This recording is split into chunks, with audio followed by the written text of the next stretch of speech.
नमस्कार साथियों, हमारे सामने प्रश्न है कि निम्न में से प्राकृतिक बहुलक है। ऑप्शन संख्या 1 सेलुलोज, विकल्प नंबर 2 पीवीसी मतलब polyvinyl chloride, option 3 polythene, option 4 Teflon.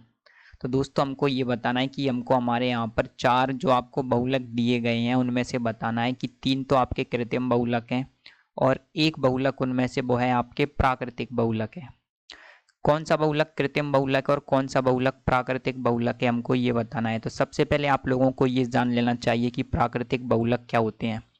ऐसे बहुलक जो सीधे ही हमें प्रकृति से प्राप्त होते हैं। प्रकृति का मतलब क्या होता है? प्रकृति का मतलब होता है, एक तो होता है जंतु। प्रकृति का सीधा साधा सा मतलब होता है कि जंतु एवं पेड़ पौधों से प्राप्त होने वाले बहुलकों को हम प्राकृतिक बहुलक कहते हैं। और कृत्रिम बहुलक कौन से बहुलक होते हैं? कृत्रिम बहुलक ऐसे बहुलक होते हैं जो मानव जिनको प्रयोगशाला में खुद लैब में निर्मित करता है, जिनको मानव प्रयोगशाला में बनाता है, मानव निर्मित बहुलक होते हैं, वो आपके कृत्रिम बहुलक होते हैं। तो दिए गए ऑप्शंस में से हमको बताना है कौन से आपके प्राकृतिक बहुलक हैं और कौन से आपके कृत्रिम बहुलक हैं। सबसे पहला ऑप्शन है सेलुलोज। तो सेलुलोज क्या होता है? सेलुलोज एक प्रकार का प्राकृतिक बहुलक है। ये किससे प्राप्त होता है? सेलुलोज होता है वो आपके ग्लूकोज का बहुलक होता है, मतलब ग्लूकोज इसका एकलक होता है।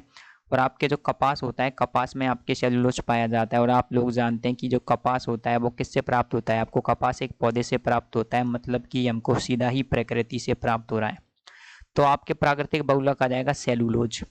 आगे देखते हैं पीवीसी। पीवीसी क्या होता है? पीवीसी की फुल फॉर्म होती है पॉलीविनाइल क्लोराइड।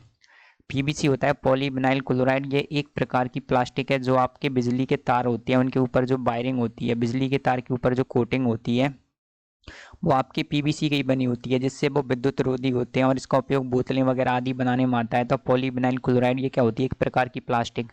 और जितने भी प्रकार की प्लास्टिक है आप सभी लोग जानते हैं वो क्या होता है? मानव निर्मित है। वो मानव ने बनाई है, इसको प्रयोगशाला में बनाया है, तो ये कैसा है? कृत्रिम बहुलक।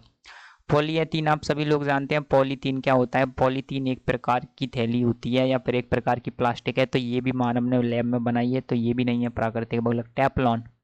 टेफ्लॉन आप सभी लोग जानते हैं, जो आपकी रसोई में ना चिपकने वाले बर्तन होते हैं जिनसे खाना चिपकता नहीं है, नॉन स्टिकी बर्तन होते हैं, वो किसके बने होते हैं? वो टेफ्लॉन के बने होते हैं। ये एक प्रकार की थर्मोसेटिंग प्लास्टिक होती है और प्लास्टिक मानव निर्मित होती है। तो इस प्रश्न का विश्लेषण करने पर हमने पाया है कि ऑप्शन नंबर 1 सेलुलोज ही आपके एक प्राकृतिक बहुलक है जो कि कपास से हमको प्राप्त होता है। तो उम्मीद है आप इस प्रश्न का उत्तर समझ गए होंगे। Thank you.